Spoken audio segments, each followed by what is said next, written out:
Loh kula itu karena hidup dengan istri saya sama anak saya. Jadi yang ngurus anak saya sendiri. Jarang kula ngurus dalam jarang. Ya, memang saya punya standar pakai kitab-kitab kados hikam. Saya ini merasa hidup di dunia itu sendiri. Sampai tak warai lah Allah kalau kotar. Imam yang ngarang hikam itu punya resep supaya kamu seneng terus. Liyakil lama tafrahu bihi, mesti yakil lama tahzan bihi. Usahakan sedikit sekali apa yang bikin kamu seneng, maka akan sedikit sekali yang bikin kamu susah. Jadi misalnya kulo nih, jadi kiai misalnya cari wong ya kulo kiai wong alim, jelas nak ngalimnya ngalim, nak kiai rapati ya, nak ngalimnya jelas. Tapi nak kiai rapati, namun kan kiai tapi orang ngalim. Nah kulo nak daerah wong alim malah muni ya jelas. Nak kiai rapati ya, kulo rapati nurut, tapi aturan masyarakat rapati nama. Nah sampean kiai tapi orang apa? Ngalim. Ya betul. Ndak ini memang bedanya jauh. Ya mungkin lebih kiai sampean nih. Cara derdek-derdek dongo meyakinkan sampean. Tapi cara artine dongo piye paham aku. Lha boten iki nyata, tapi rasa tersinggung napa barang-barang napa? Nyata. Nah, kalau sering ditakoki kiai-kiai masalah. Resepnya apa jenis? Konjinan rata susah, dal kita rata wiridan atau muhaisisip. Resepnya ilmu itu gini kata hikam. Ulama yang kayak hikam tuh pernah ngarang kitab tuh saking syukurnya entah saking angkuhnya terserang komentari. Kamu harus yakin bahwa di sisa hidup Anda itu tidak akan maksiat lagi. Sehingga kalau kamu ditakdir maksiat, anggap saja akhlu maksiatin kudirat alika. Anggap itu yang terakhir.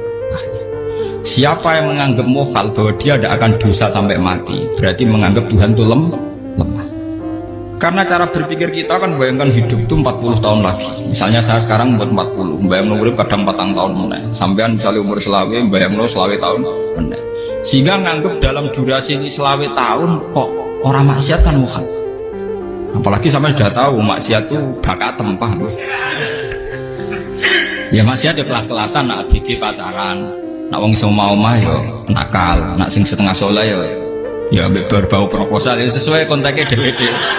Itu kan urusan masing-masing. Ya itu kan urusan masing. Mau wakisabu ala wong ngono ora ono sing romo wakisabu. Halo. Rombongan wali songo, mbok kangen wali songo, mbok golek selisih wawahu napa? Alam. Sing roh pangeran tiap. Mbok kangen wali, mbok golek selisih margin. Niku pokoke wawahu napa? Ya itu kan urusan jenengan mbek pangeran, mboten urusan kula. Tapi tetap saya sebagai ulama mengingatkan niat itu ditoto. Begini, ulama dulu tuh ngitung hidup itu hanya 2 menit 2 detik, sehingga dia ya gampang saja. Kayak imam, kayak kanjeng Nabi itu, ya Rasulullah kenapa tidak menyediakan makan untuk besok? Loh, saya tuh tidak yakin kalau hidup saya sampai besok. Ya sudah begitu cara, ya sudah tenang saja. Kalau sampean kan bayangkan hidup 4 tahun lagi, 5 tahun lagi, sehingga arah mangan itu wedi tenang. Padahal bolak-balik zaman cilik ramangan itu tetap wedi. Jadi cara berpikir Nabi itu begitu. Begitu juga cara pikir sahabat, cara pikir ulama-ulama yang waras itu begitu. Lalu saya itu pernah melarat di Jogja zaman pertama merantau itu, kalau nanti saya bilang Gus kok tidak punya beras ya, tapi apa yakin nak sesuk urip baru. Gue butuh mangan sesuk, anak sesuk ijek nopo. Cara berpikir ulama itu begitu. Sehingga melihat maksiat juga gitu. Alhamdulillah aku ijek urip 1 detik, 2 detik, 2 menit, sehingga hidup. Dan itu sudah cukup untuk lapatkan la ilaha illallah. Makanya kata ngarang hikam, betapa murahnya Allah. Surga itu hanya bisa dibeli dengan 2 menit. Karena surga itu senilai la ilaha illallah, miftahul jannah la ilaha illallah. Itu cukup 1 menit. Berarti surga itu regane mau 1 menit. Dan karena dia nganggap hidup itu 1 menit ke depan la ilaha illallah, ya sudah. Dia ngitungnya hidup itu per menit. Kalau sampean kan enggak, per 10 tahun, per 20 tahun. Sehingga kriminal betul, cara pandang sampean itu kriminal betul. Sehingga bang kudu di duit, kudu di bojo, nak kiai kudu di pengaruh. Nah kalau saya enggak, saya meskipun tidak sehebat itu, tapi mewarisi keilmuan mereka. Jadi misalnya saya jadi ulama itu bayang non di santri musito Islam pokoknya ke Ahmadiyah ya gitu saja. Ya pokoknya ya sudah gitu. Orang bayang non santri yang kelambinan takwa khusyuk salam tempel, demen gelo, demen apa? Lo tanyakan santri-santri saya itu mungkin belum pernah nyuri istri saya bikin kopi. Bisa dihitung. Karena saya itu sederhana saja. Misalnya saya pergi dari Jogja ini yang nyata salah. Bayang lo bojo gue semaca gawe no kopi, buka no lawang malah kecewa. Seperti umumnya orang kan gitu, semerantau ada gak ngebujo ku nyuambut, digawe no kopi, digodhog no banyu hangat, teman, bareng teko bojone wangep kukur-kukur. Karena tarifnya dia ideal, maka mudah kecewa kalau itu tidak terjadi. Nak kula mboten, sebaik napa Yogya ibu juku cek utuh Islam. Nak sholat 5 bulan ya sudah gitu.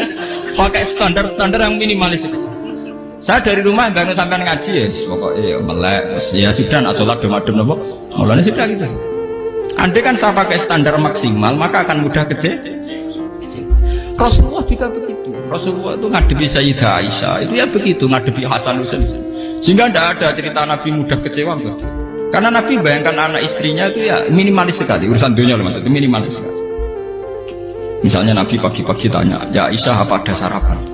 Tidak ya Rasulullah, ya idzan asumu kan itu saya puasa. Kalau sampean usul-usul lah juga no kopi wong wedok opo, itu kan repot. Muni-muni itibak sunnah Rasul tapi tidak pernah sampai mendekati sunnah nopo Rasul. Sehingga ya tenang saja Nabi. Saya tuh alhamdulillah bisa nih dalam gitu-gitu tuh bisa. Makanya ini kiai muda paling jago. Banyak kiai-kiai yang sepuh itu kalau urusan gitu konsultasi sama saya. Gus siapa kain? Ini kalau dari sampai era karena juga saya tidak pernah bayangkan apa tanggaku seneng aku atau orang ngaji aku kecil itu tidak pernah bayangkan. Sampai itu kan makhluk, tidak penting. Kecewa tidak kecewa itu tidak penting. Saya itu orang alim, ngerti ini warido kamat lubi, ora waridokum. Yang tak gulai ridani pengiran, ridani saya ngaji, ridani konsumen. Itu apa? Makhluk tidak penting. Itu harus dilatih. Harus apa? Sehingga orang itu kalau biasa sholat, maksudnya biasa takluk ya Allah, mesti la'alla katardo, mesti gampang puas. Karena dia iktifak ngalap cukup be Allah Subhanahu wa ta'ala. Saya sebagai manusia juga sering ditangisi istri. Misalnya saya sering ke Jogja sendirian. Nah ninggalan apa? Ninggalan ibu milih pengira. Misalnya mati ninggalan ya paling aku mau ngapain nih suara. Paling uang nangis ke kegiatan. Bukan Pak.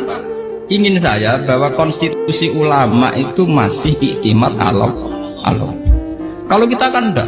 Cara berpikir kita ngaji itu ideal sing ono podium, sing ngaji kelaminan takwa kabeh, ketunan kaji kabeh, diluk kabeh.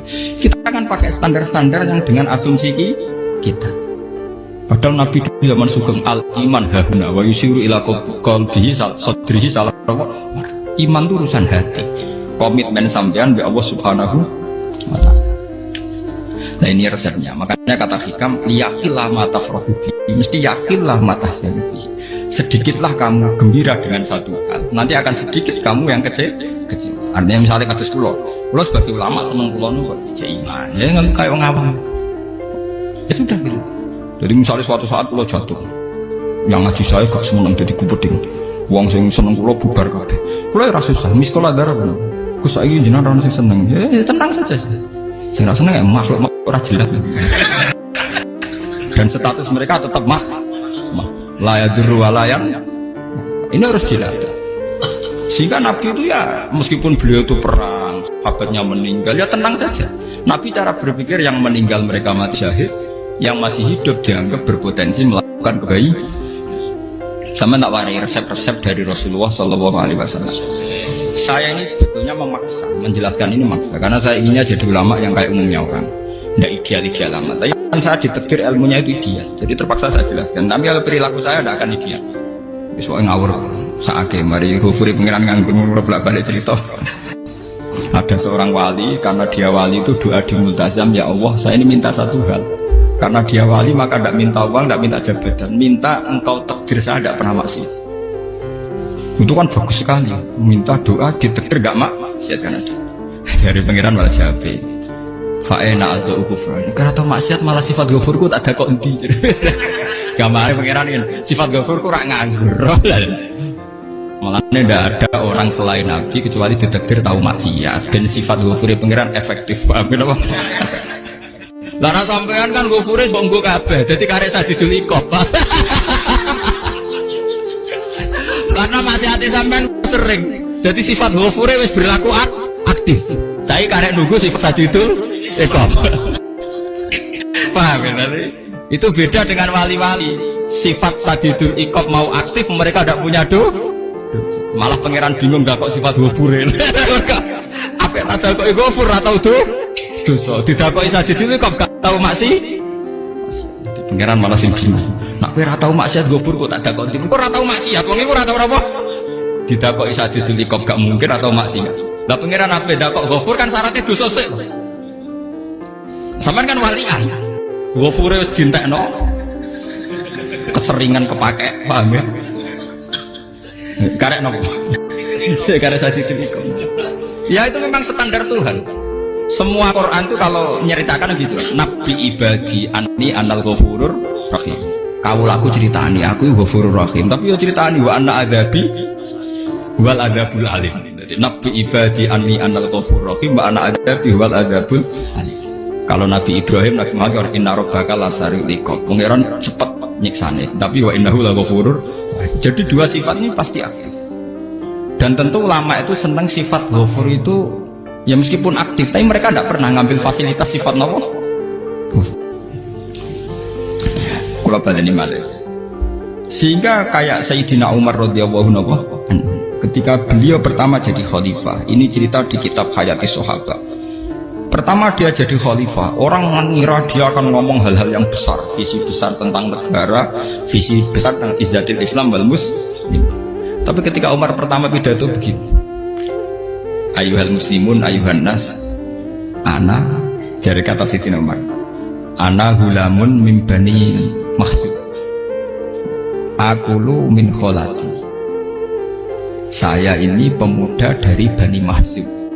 Kecil saya bisa makan karena bulik-bulik saya punya kebun kurma yang kalau saya memanen diopahi beberapa biji, dan itu menjadi kuti wahayati, menjadi saya bisa hidup. Wassalamualaikum warahmatullahi wabarakatuh. Orang itu penasaran semua. Orang jadi khalifah pertama dibenem jadi Amirul Mukminin, pidatonya ngenang masa kecilnya ra kelar mangan, kelare mangan mergo buruh bulike, paham ya? Ngondoh kurma terus dikai tamarotin, beberapa kurma sing dadekno iso. Dan itu saya pakai sampai ketemu Allah Subhanahu wa taala, saya pakai. Misalnya sekarang saya mulia, misalnya kalau dibilang mulia, ya ono sing nyucup, ono sing husnudzon, ono sing hormat, ya macam-macam sawangane. Itu bodoh sekali kalau saya menikmati itu, bodoh sekali. Paling banter nikmati dicucup, dihormati itu apa? Tapi kalau nikmatnya bisa makan saat itu tuh nyawa. SBY jadi presiden prestasi, Gus Dur jadi presiden prestasi, tapi umpama presiden tetap mangan. Prestasi tertinggi ada bisa makan sedisat dirumki gojo-gojo.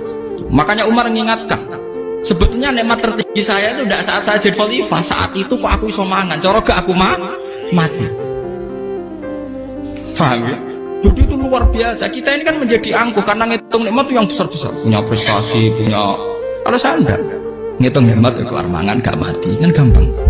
Sehingga saya tidak mudah kecewa karena tarifnya minimalis, gak gampang apa? Jadi misalnya kalau kapan-kapan kok Gus ini Tuhan rasanya jangan ngeten-ngeten. Oh makhluk itu ya gak apa-apa. Kalau di status kiai kan seakan-akan ngomongnya sakral, seakan-akan mati. Tapi nak tak status oh makhluk itu ngomong ya sudah kan. Menjadi kan distatuskan sebagai apa? Makhluk. Tentu makhluk statusnya la yadurru wala yanfa. Di sini ini penting. Orang-orang ahli tauhid tentu tidak punya kesusahan. Innalladzina qalu rabbuna wa tsummas taqamu. Itu mesti tidak ada kesusahan sama sekali. Misalnya ulama-ulama dulu mau mati ya tenang saja. Mati kedua itu mati paling menantang ya, menyenangkan sekali. Karena mati yang seru itu mati zaman Al-Adam. Misalnya saya kelahiran tahun 70. Tahun 40-50 kan belum ada saya. Itu mati yang sejati karena Al-Adam. Kenapa? Al-Adam tidak ada. Mati yang nanti itu mati yang petualangan, karena saya mati setelah menyaksikan kekuasaan Allah, setelah husnudzon sama Allah, sehingga mati yang menuruti kerinduan akan ketemu sang kekasih. Makanya Jalaluddin Ar-Rumi ketika mau meninggal dan orang-orang muridnya nangis, dia marah-marah. Hei murid-muridku, betapa bodohnya engkau. Saat kayak ini yang saya tunggu, saya sudah menyesal berusaha sampai Allah dat cinta. Aku kecewa waktu makhluk-makhluk koyo kowe. Saiki wis wayahe aku goleki kholik dat cinta senengi malah mbok tangi. Cek bodone kowe, saat-saat sing tenteni malah mbok tangi. Betapa aku lamanya menunggu kematian ini. Mergo hidup itu keterpisahanku mbek Allah, kemen ketemu kowe. Mulane Jalaluddin Rumilah yang mengistilahkan mati itu malam pengantin. Makanya fal'an awal nusirok minkum wa awal wisol habibi. Ini saat yang indah karena ketemu dengan berpisah dari makhluk-makhluk yang tidak penting menuju sama Habib kekasih. Jadi dia misalkan mati itu malam pengantin. Semenjak istilah itu populer di Jawa anak ngipi jadi nganten takwilane mati. Itu filosofi sufi ya, filosofi apa? Lalu begitu juga sahabat-sahabat dulu. Bilal mau meninggal, anaknya udah nangis. Bilal lagu ya. Ditanya sama anaknya, kenapa anak-anak kamu nangis? Dan jenengan badai kabundut. Aku malah seneng nang mati. Hudan nalkol akhibah Muhammad dan wakisbah. Aku nak urip ketemunya berkuih terus. Malah nak mati ketemu Nabi Muhammad. Hudan nalkol akhibah Muhammad dan wakisbah. Nah dengan cara pandang begitu maka hidup itu enjoy saja. Ya saya sebenarnya keberatan pakai kelas ini, keberatan karena saya harus ngulang sampean-sampean. Ya makanya potensi kayak saya tentu mengurangi jadwal ketemu. Makanya saya mohon kalau tidak penting itu jangan sungkan. Anggap saja itu bagian dari hormat saya. Ya minimal sampai anak misalnya di dua saya ketemu gue jajan pentolan enam lopo mau kesuwan bareng malah repot. Bos ganggu uang anak peleleran pak. Nah misalnya sampai kepen takok hukum, uang nak pinter hukumnya takokane ya ringan, takok kiai tanggam paling bisa. Karena pertanyaan yang ringan tentu ya ringan-ringan saja kan. Gak perlu kiai kali ber. Sampai rasa GR. Kalau pertanyaannya angel Gus gak ada sing iso jawab. Wong nak ra alim tahqiq, ku pertanyaane ya ora patimu tuh. Iku wis kangelan ngoten. Ini mboten ngenyek tapi padha enak. Padha napa? Makanya kalau latih. Jadi hikam sendiri itu ada manhaj, ada metode. Kalau orang supaya tardo, yakin lama tafrahu bi, yakin lama tahzanu. Anak saya itu kalau habis main pulang itu saya senengnya pol. Istri saya pernah jangan. Gus bang anak mulai senengnya dek biro-biro, anakku gemulai nih ngomah, misalnya terus biye. Saya itu anakku lo main mulai itu seneng. Biro-biro anakku mulai nih ngomah. Dipanggil anak saya bapak itu senengnya sak boleh. Biro-biro anak saya manggil bapak. Jadi saya pakai standar minimalis kan. Saya tidak pernah pakai tarif. Dia anak yang ideal dihormati orang-orang. Membuat anakku sujud nih pangeran, ngerti pentingnya mau tasbih. Makanya anak saya tak namakan tasbih semua. Itu ya sudah selesai. Saya tidak pernah bayangkan anak saya jadi kayak besar dihormati jemput. Mari gampang kecil. Ya mas, saya kan Sayyidina Umar. Saya pemuda dari Bani Mahzub. Yang kecilnya bisa makan karena buruh bulikku. Akal tuh tamarot. Wah itu saya baca tuh nangis betul. Betapa hebatnya Sayyidina Umar. Mengingatkan ulang bahwa nikmat tertinggi itu ya makan karena makan kaitannya ya, orang jadi bupati, enggak jadi bupati tetap makan. Jadi kalau ngantin saya tarifnya minimalis kan. Nah, kalau orang sudah makan gitu lah Allah kata tertentu mudah sih. Tapi kalau sampai tarifnya itu harus di mobil kudu sanggungnya agak. Masuk gue mobil gak sanggup agak. Barang gue sanggup agak kudu gue penderek. Masuk kiri lu juga kok tanpa penderek. Yang penderek maju. Masuk orang kena dikeloli ya. Jadi malah repot. Akhirnya gue mau ngaju. Harus selingkuh dijari sing we. Itu lapor koro menang. Mau hormat nuruti tahapan-tahapan duniawi makanya resep kalau ingin itu konsolat. Maksudnya sholat itu dihayati secara tauhid ya, dihayati secara tauhid. Misalnya inna sholati wa nusuki wa mahyaya wa mamati lillahi rabbil alamin. Itu akan pasti Allah kata pasti mudah melihat alam ini ridho. Ini satu sekelumit di resep orang ulama yang saya meniru beberapa di kitab Hayati Sahabat, di kitab Hikam, dan meniru terutama semuanya sanad dari Rasulullah Shallallahu Alaihi Wasallam. Makanya suatu saat Nabi itu kagum. Abdullah bin Mas'ud itu jalan dan dikawal oleh beberapa malaikat. Terus Nabi itu heran. Ya kenapa kita tuh selalu mengawal hamba? Kata Abdullah bin Mas'ud, ya Rasulullah, inilah akhtu khutwatan illa wa azunnu alla akhtu wa ukhra wa ma akatu luqmatan illa wa azunnu alla alqam ukhra. Saya itu tidak melangkah kecuali saya tidak pernah yakin apa betul saya bisa melangkah lagi. Jadi perlangkahnya itu dia iktimat Allah. Dan saya tidak pernah mengunyah satu punyaan kecuali saya tidak yakin apa betul saya bisa mengunyah lagi. Setiap punyanya tetap semuanya berada Bismillah. Semua itu atas nama pertolongan kata Rasulullah. Orang kakak andikan saya ada nabi terakhir itu jadi nabi. Jadi kemana? Makanya dulu nabi itu sering ngentikan Andai kan orang-orang kayak gitu itu ada nubuah, tentu mereka punya derajat napa? Nubuah. Jadi tidak jadi nabi tapi punya derajat napa? Nubuah. Nah, orang yang cara berpikir gitu tentu tidak khawatir apa yang hilang dari dirinya, karena dia berkontrak dengan Tuhan hanya per menit per detik. Jika mempunyai resep al-mu'min yusiru sana Allah ayakuna li nafsi dzakiron.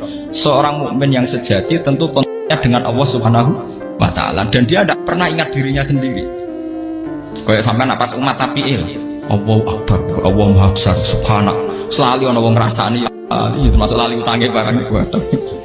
Tapi yang jelas kan menjadi enjoy dengan dirinya sendiri. Paham ya? Menjadi enjoy dengan dirinya, karena dia tidak sering punya kontrak dengan makhluk. Nah ini maksudnya Allah kau. Janganlah Allah kata kamu pandang, apa nak sholat terus kabul kajar, apa nak sholat terus untuk duit ya karena cara pikir iso aja nak duit ya. Dan ini resep ya, dan resep ini dari ulama-ulama yang istinad ila Rasulillah Shallallahu Alaihi Wasallam. Karena kalau Nabi itu memang cara pandang. Aisyah itu pernah ditanya, ya Aisyah, saya ini ingin makan, apa yang dari sahabat ini masih? Wah ya Rasulullah sudah habis karena tak kasihkan tetangga. Itu Nabi tidak marah-marah, malah bilang, kamu benar Aisyah, biru yang kamu kasihkan tuh yang masih. Kau nak daging dipangan dewe kadang nuruti nafsu, nak dikekno wong sudah kau nuruti perintah pengen. Jadi Kanjeng Nabi beneran Aisyah dagingnya mijek, mau kalau nanti yang malah ijek, sing bogo sudah kau malah sing ijek. Cara berpikir Nabi itu begitu. Tapi tahu-tahu disederhanakan sunnah Nabi serbanan. Lah itu kan ya memang itu bagian dari sunnah Nabi, tapi sunnah seharga 10.000. Paham? Ya monggo mawon sampean sunnah Nabi serbanan gitu, tapi itu sunnah yang bisa dibeli dengan murah. Hakikatnya sunnah Nabi itu rata-rata bentuknya perilaku. Napa? Sampeyan delok dawuh Aisyah tengene tiba berjanji, kana khuluquhul Qur'an wa shimatuhul ghufran yansahu lil insan wa yafsahu fil ihsan wa ya'fu 'anil dzambi idza kana fi haqqihi wa sababi. Kana khuluquhul Qur'an, Nabi ku akhlak dasare wis kaya Quran plek. Urusane akhlak. Wasimatuhul ghufron, ciri utama sifatnya Nabi gampang nyepuro. Yansahu lil insan, dan Nabi punya niat baik pada seluruh manusia. Wa yafsahu fil ihsan, sering melakukan ihsan. Dan sunnah Nabi ngoten kan luwih sering kula Quran ya wis hafal mulane. Wasimatul ghufron kula gampang nyepuro, sampeyan ngaji angop ora tau tamu. Yansahu lil insan, kula bedina nate tiyang mulan. Wayah sahufil ihsan tak gawe gampang. Kula mulai ora tau itu sakmene kudu podium kudu wong dilo ya ora. Pokoke anggere kiamat dia ya madhep mulon ya sudah. Lho itu kan dawuh Aisyah ketika ditanya kaifa kana khuluqu Rasulillah. Dan itu semua dijawab oleh ahwal, oleh sebuah perilaku. Ndak ada Aisyah jawab nganggo atribut. Oh Nabi itu jubahan serbanan. Tidak ada itu. Memang itu sunnah ya, satu itu sunnah kan, jangan salah paham ya. Tapi itu sunnah yang tidak dijawab oleh Aisyah. Sunnah yang sampean jawab sendiri, paham? Aisyah yang istrinya Rasulullah ketika ditanya kaifa kana khuluqu Rasulillah, beliau jawab kana khuluquhul Qur'an wa simatuhul ghufran yansahu lil insan wa yafsahu fil ihsan. Semuanya akhwal wa ya'fu 'anil dzambi idza kana fi haqqihi wa sababi wa idza dia haqqu wa lam yakun li ahadi marra'ahu badihatan haba wa idza ta'ahul miskinu ajaba yaqulul haqqa walau kana murra wa la yutmiru lil muslimin hisaw wala. Semuanya itu akhwal, satu perilaku sosial. Saya mengakui kalau serbanan sunnah, ya saya ngakui, tapi sunnah terus karena saya mewakili yang akhwal tadi, yang apa? Lah mungkin untuk sampeyan, monggo kalau untuk ngisi sunnah. Tapi mbok ya adil. Ini bukan kritik mboten nggih. Yang meyakini serban sunat kan sudah banyak dan itu bagus. Tapi cobalah juga meyakini akhwalu Rasulillah. Makanya man sanna sunnatan itu rata-rata ulama maknani siapa yang ikut sunnahnya Nabi. Rata-rata ulama nafsir akhwalu Rasulillah wa af'alu, perilaku sosial Rasul. Makanya terusannya wa idza ja'ahul miskinu ajabah. Kalau dipanggil orang miskin ya datang. Ya maksudnya ada harus orang miskin manggil pas resepsi kawin boten. Misalnya ono wong melarat kuwi di sepeda motor, wong melarat yo ngeturun puskesmas ya mbok terno. Wong melarat loro yo nukono misale apa minyak kayu putih mbok tekan. Ora kok ngerti-ngerti mbok musan walimatul urus sing wajib piye. Payah. Lho lan padahal miskin aja pe ora ono hadise urusan walimatul urus mboten. Kalau orang miskin manggil ya, dalam riwayat hadis ya Nabi sering dipanggil orang miskin. Ya Rasulullah, mbok datang ke rumahku, ada apa? Terus ya Nabi, saya tuh ingin rumahku sing elek jenengan nanti sholat temeriku. Ya Nabi datang ya sholat saja ya harus jaman. Fi ayyi makanin aradta an usolliya fi. Kamu di tempat mana kamu seneng sholat temriki ya Rasulullah. Ya Nabi sholat. Sing ngundang ya waras pisan. Kenangan mek Nabi kok mae dienggo sholat Nabi. Ampean tahu tanggung kiai kon sholat. Kon mromosekno anakmu iku Pak. Dia itu nggak nunggu kersane ketampi PNS. Padahal kiai ini dia anak era PNS. Kalau dulu kan sahabat ngundang Nabi itu ya gitu. Rasulullah, saya itu ingin sekali engkau sholat di rumahku. Fa'takhidahu musollan. Kemudian tempat yang pernah engkau sholati mau tak pakai musola pribadi. Makanya masjid kiblat itu rumahnya sahabat. Karena dulu Nabi pernah sholat di satu tempat. Adalah ono perintah takhlilul kiblat itu di rumahnya sahabat. Sahabat dulu itu kalau ngaturin Nabi itu kenanya ingin Nabi pernah sholat di situ. Nah, ilmu ngeten ini mentek. Ya untungnya ten kula, jadi ono sing eling-eling ya, Bang. Nah, teman kudu syukur ya. Artinya syukur ya. Orang kayak saya itu tidak usah sampean dikte-dikte ngikuti hukum adat. Kalau ngoten sampean gelo mergo kula ora iso teko, kula ya gelo perkarane ulama kok mbok atur. Makanya saya sering guyon cerita, saya itu kalau di pasar Pandangan dulu itu anyaran boyong sering di pasar, ditanya sama Gus wong alim kok pasar, piye? Aneh tuh, ya aneh tuh, aneh piye? Bodohnya wong alim. Kadang masyarakat itu tidak sadar keanehan dirinya sendiri. Mereka enak saja rasa kalau orang alim ke pasar itu aneh. Mereka tidak sadar orang bodohnya wong alim ya aneh. Enak saja mereka mikir sepi. Faham ini supaya sampean Allah kan apa tar. Makanya untuk Rasulullah, Nabi itu sering ngendikan nak ana tamu hormati. Tapi etika mertamu di Rasulullah itu walakin idza du'aitum. Mertamu Nabi itu nunggu ditimba. Walakin idza du'itum du'iya mabni majhul. Ketika kamu ditimbali fatwa. Jadi ya ayyuhalladzina amanu la tadkhulu buyutan nabiyyi illa ayyudzana lakum. Jadi untuk sowan Nabi itu nunggu dipang. Meskipun sahabat tuh rindu Nabi, tidak berani sowan ke dalamnya Nabi. Kalau ingin ketemu Nabi di bareng pas sholat jamaah, karena Nabi pasti keluar di mas. Andai kan Nabi nerima tamu di rumah, ya sido dadi Nabi. Aman nampa tamu.